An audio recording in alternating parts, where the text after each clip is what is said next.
all the roads coming in. It's going to look like a map of a city.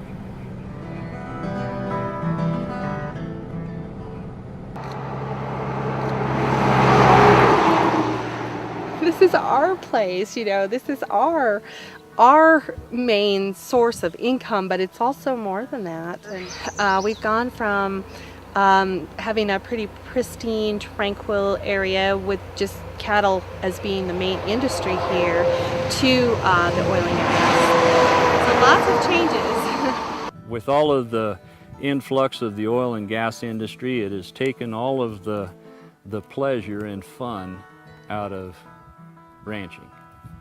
I'd like to be someplace where it's nice and quiet again and I can run my cattle and pretty much be left alone.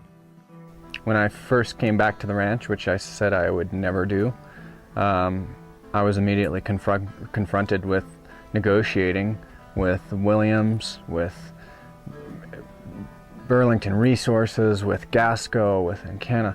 I was negotiating 3D seismics, 2D seismics, pipelines, surface damage use agreements. I was spending more time with lawyers and with corporate representatives for these massive corporations than I was really focusing on my own business.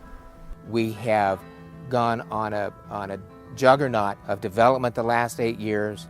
We've done a lot of things wrong. Unlike the ads that you see on TV, it is a dirty fuel.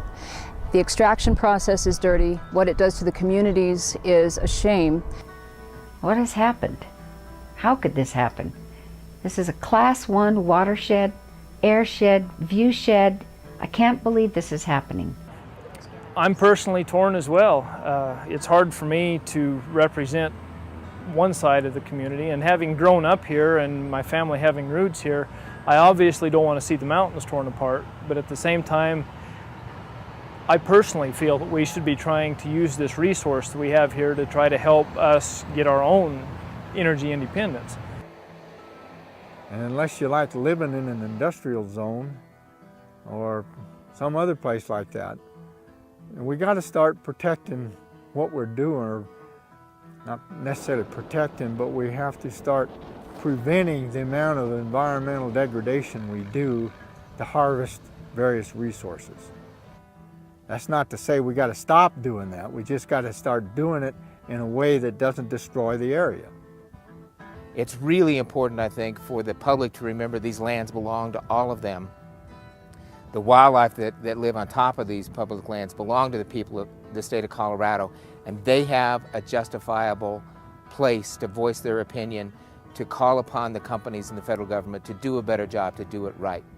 Wildlife has to be given more consideration when plans for extracting energy are made.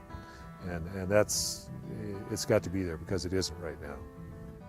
I live in a place where there's low energy potential and high wildlife potential, and we have to take a stand somewhere and say, hey, you know, we understand we're making a sacrifice and we're providing for our country in a significant way, or we hope it's in a significant way, but we have to save a little bit of Wyoming here as well, because it's a special place.